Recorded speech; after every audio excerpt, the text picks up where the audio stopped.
మెగా9 TV ఆధ్యాత్మిక కార్యక్రమానికి స్వాగతం. వీక్షకులందరికీ కూడా నమస్కారం. ఈరోజు మహాభారతంలో నీతి కథలు అనే కార్యక్రమాన్ని మనం ప్రారంభించుకుంటున్నాం. మహాభారతంలో అనేక కథలు, కొన్ని వందల కథలు ఉన్నాయి. అందులో ఉన్నటువంటి నీతి ఏమిటి, ఈనాటి సమాజానికి, ముఖ్యంగా ఈ తరానికి చెప్పవలసిన అంశాలేమిటి అనేది ఈ కథల ద్వారా మనం తెలుసుకుందాం. భారతీయ సాహిత్యంలో చాలా ప్రాచీనమైనవి, చాలా విశిష్టమైనటువంటివి రామాయణ, భారత, భాగవతాలు. రామాయణం ఆదికావ్యంగా మనం చెప్పుకుంటాం. ఆదికవి వాల్మీకి రచించిన రామాయణం ఈ భారతీయ సాహిత్య ప్రపంచంలో మొట్టమొదటి కావ్యంగా చెప్పబడుతోంది. రామాయణం ఒక కుటుంబానికి సంబంధించిన కథను చెబితే, భారతం ఒక సమాజానికి సంబంధించినటువంటి ఇతివృత్తాన్ని కలిగి ఉంది. కాబట్టి రామాయణ భారతాలన్నవి మానవ సమాజానికి, కేవలం భారతీయ సనాతన సమాజానికే కాకుండా ప్రపంచవ్యాప్తంగా ఉన్నటువంటి మానవ సమాజానికి మౌలికమైనటువంటి విషయాలు తెలియచేసేటువంటివి. రామాయణం ప్రధానంగా భారతీయ సమాజంలో ఉన్నటువంటి కుటుంబ వ్యవస్థను గురించి, కుటుంబం వ్యవస్థలోని విలువలను గురించి తెలియచెప్తుంది. అంటే కుటుంబం అంటే భార్య, భర్తలు, తల్లి, తండ్రి, పిల్లలు, అన్నదమ్ములు, అక్క చెల్లెళ్ళు, బంధువులు, బాంధవ్యాలు, బంధాలు, ఇవన్నీ కూడా ఒక కుటుంబం చుట్టూ అల్లుకుని ఉంటాయి. అటువంటి కుటుంబంలో ఉండేటువంటి మనుషుల మధ్య ఉండవలసినటువంటి ఆప్యాయతలు, అనురాగాలు, ధర్మాలు, ప్రవర్తన, ఇవన్నీ కూడా రామాయణంలో మనకు కనిపిస్తాయి. ఒక కొడుకు తండ్రి పట్ల ఏ విధంగా ఉండాలి, ఒక అన్నదమ్ములు ఎలా కలిసి ఉండాలి, ఒక భర్త భార్యను ఏ విధంగా చూసుకోవాలి, ఒక సేవకుడు యజమానిని ఎలా ఆయన పట్ల నీతివర్తనుడై ప్రవర్తించాలి అనేటువంటి అనేక విషయాలు మనకు రామాయణంలో తెలుస్తాయి. రామాయణంలో మరొక అంశం ఏమిటంటే, ఈ భూమి మీద అధర్మం బాగా పెరిగినప్పుడు అధర్మాన్ని నశింపచేసి, తొలగింపచేసి ధర్మాన్ని స్థాపించటం అనేది కూడా అందులో మౌలికమైనటువంటి అంశం. కాబట్టి రామాయణం ద్వారా మనకి ధర్మతత్వం తెలుస్తుంది, నైతిక విలువలు తెలుస్తాయి. ఒక కుటుంబంలో మనుషులు ఏ విధంగా సఖ్యతతో కలిసిమెలిసి ఉండాలి అనేటువంటి విషయాలన్నీ కూడా రామాయణంలో తెలుస్తాయి.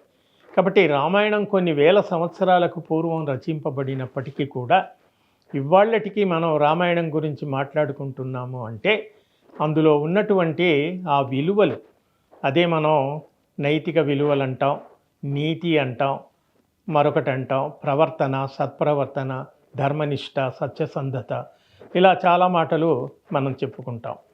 కాబట్టి రామాయణము తరువాత భారతం. రామాయణం ఒక కుటుంబానికి సంబంధించింది. కుటుంబము అంటే ఒక పరిమితమైనటువంటి మనుషుల మధ్యలో ఉండేటువంటి వ్యవహారం.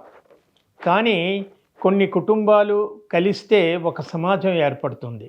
మానవ సమాజం అంటే మనుషుల గుంపు, మనుషుల సమాహారం సమాజం అవుతుంది.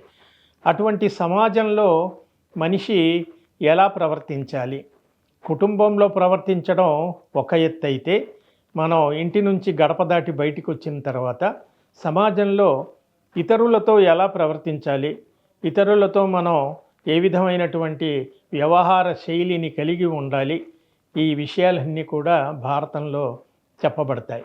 అంటే కేవలం సమాజంలో ప్రవర్తించే తీరు కాదు, ఒక సమాజం నడపవలసిన వ్యవస్థ ఎలా ఉండాలి, ఒక సమాజాన్ని, ఒక వ్యవస్థ, సమాజం అన్నప్పుడు ఒక అధికారి ఉంటాడు, ఆ రాజ్యాన్ని పరిపాలించేటువంటి ఒక రాజు ఉంటాడు, ఆ రాజు దగ్గర ఉండేటువంటి మంత్రులు ఉంటారు.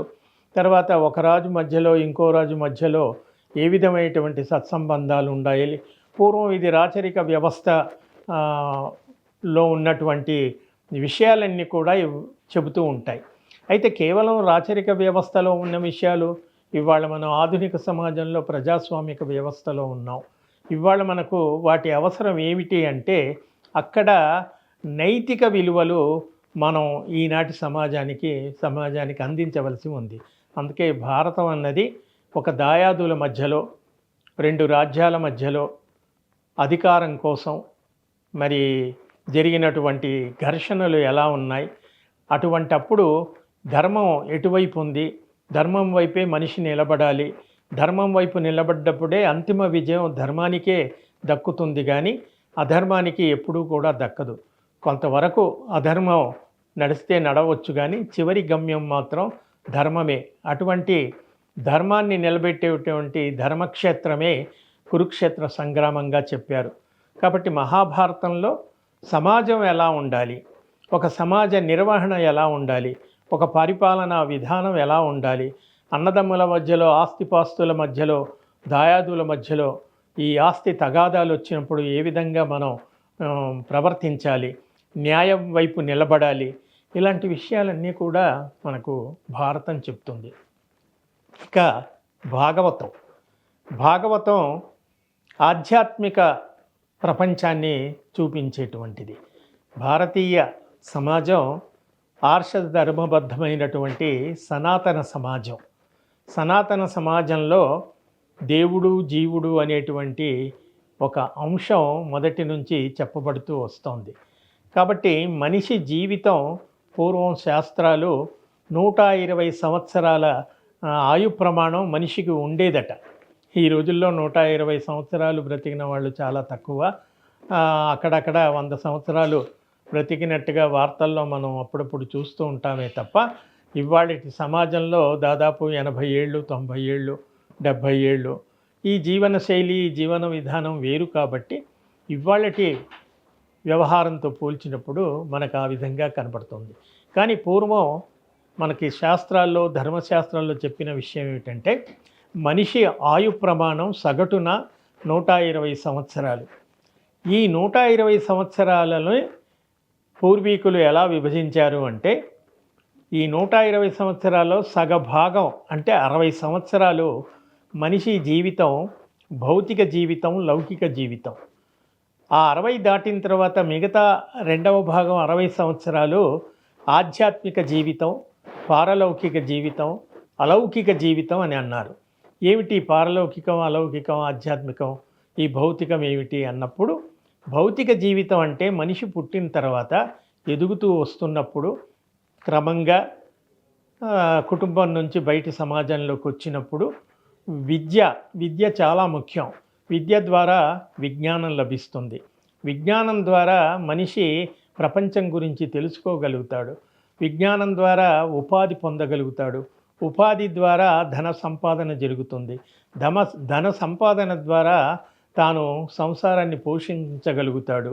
కాబట్టి ఒక వయస్సు వచ్చిన తర్వాత, విద్యావంతుడైన తర్వాత ఉపాధి కోసం ఉద్యోగం చేస్తూ ధనాన్ని సంపాదిస్తూ వివాహం చేసుకొని భార్యతో కాపురం చేస్తూ సంతానాన్ని కని వంశాన్ని అభివృద్ధి చేసుకుంటాడు. ఆ వంశాన్ని పోషించడానికి, కుటుంబాన్ని పోషించడానికి అవసరమైన ధనాన్ని సంపాదించడానికి ఉద్యోగం కోసం చదువు, ఇవన్నీ కూడా భౌతిక జీవితం. ఒక 60 ఏళ్ల దాకా ఈ జీవితాన్ని కొనసాగించి భార్యాబిడ్డల్ని పోషించి పిల్లలంతా కూడా పెద్దవాళ్ళు అయిన తర్వాత వాళ్ళ వివాహాలు చేసి వాళ్ళని జీవితంలో స్థిరపరిచి వాళ్ళకి ఒక జీవితాన్ని చూపించిన తర్వాత వాళ్ళ కాళ్ళపైన వాళ్ళు నిలబడేలాగా వాళ్ళని ప్రయోజకులు చేయవలసిన బాధ్యత ఒక ఇంటి యజమానిది. ఆ విధమైనటువంటి వ్యవహారాలన్నీ గడిచిన తర్వాత అప్పుడు భౌతిక జీవితం 60 ఏళ్ళ తర్వాత అలౌకిక జీవితం అనేది మొదలవుతుంది. అంటే 60 ఏళ్ల తర్వాత మనిషి భగవంతుడి గురించి ఆలోచిస్తూ ఉంటాడు.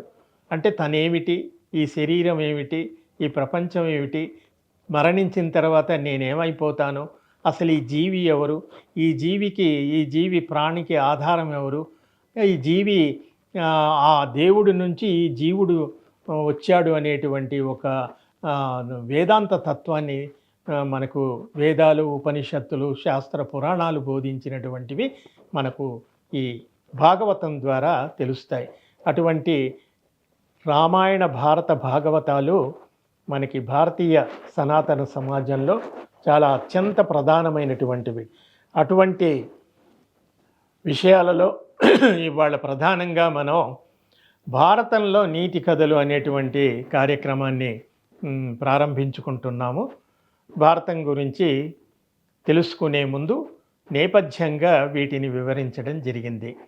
సరే, ఇంతవరకు రామాయణ, భారత, భాగవతాల గురించి చెప్పుకున్నాం స్థూలంగా, అందులో ఉన్నటువంటి సారాంశం ఏమిటి అని. రామాయణం ఇవన్నీ కూడా సంస్కృతంలో, మన భారతదేశంలో ప్రాచీనమైనటువంటి భాష, అమర భాష, దేవభాషగా గుర్తింపబడి ప్రశంసింపబడినటువంటి భాష సంస్కృత భాష. కాబట్టి సంస్కృత భాషలో మనకు సాహిత్యం అంతా కూడా ఆనాడు వెలువడింది. అంటే సంస్కృత భాషను అధ్యయనం చేసిన పండితులు, కవులు ఈ సాహిత్యాన్నంతా సృష్టించి మనకు అందించారు. అలా రామాయణాన్ని వాల్మీకి మహాకవి రచించాడు. ఆదికవి అనే అంటాం అందుకే, అంటే మొట్టమొదటిసారిగా మనకు రచింపబడినటువంటి కావ్యం కాబట్టి దాన్ని ఆదికావ్యం అంటాం. రామాయణం ఆదికావ్యం అని, దానిని రచించినటువంటి వాల్మీకి మహర్షిని ఆదికవి అని అంటాం, మహర్షి అంటాం. మహర్షి అంటే ఏమిటంటే ఋషికి దూరదృష్టి ఉంటుంది. అతను దార్శనికుడు, అంటే రానున్న కాలాన్ని దర్శించి మనకు చెప్పేటువంటి వాడు. రేపేం జరగబోతోంది అనేటువంటి ఒక దివ్య దృష్టి కలిగినటువంటి వాడు. ఈ దృష్టి ఎలా ఏర్పడుతుంది? మామూలు మనిషికి ఈ దృష్టి ఎలా ఏర్పడుతుందంటే ఇది జ్ఞానం వల్ల ఏర్పడుతుంది, తపో సాధన వల్ల ఏర్పడుతుంది. అందుకనే ఋషులంతా కూడా తపస్సు ద్వారా జ్ఞానాన్ని సంపాదించి ఆ జ్ఞానాన్ని మనకు పంచిపెట్టినటువంటి క్రమంలో భాగంగానే ఈ సాహిత్యం అంతా వెలువడింది.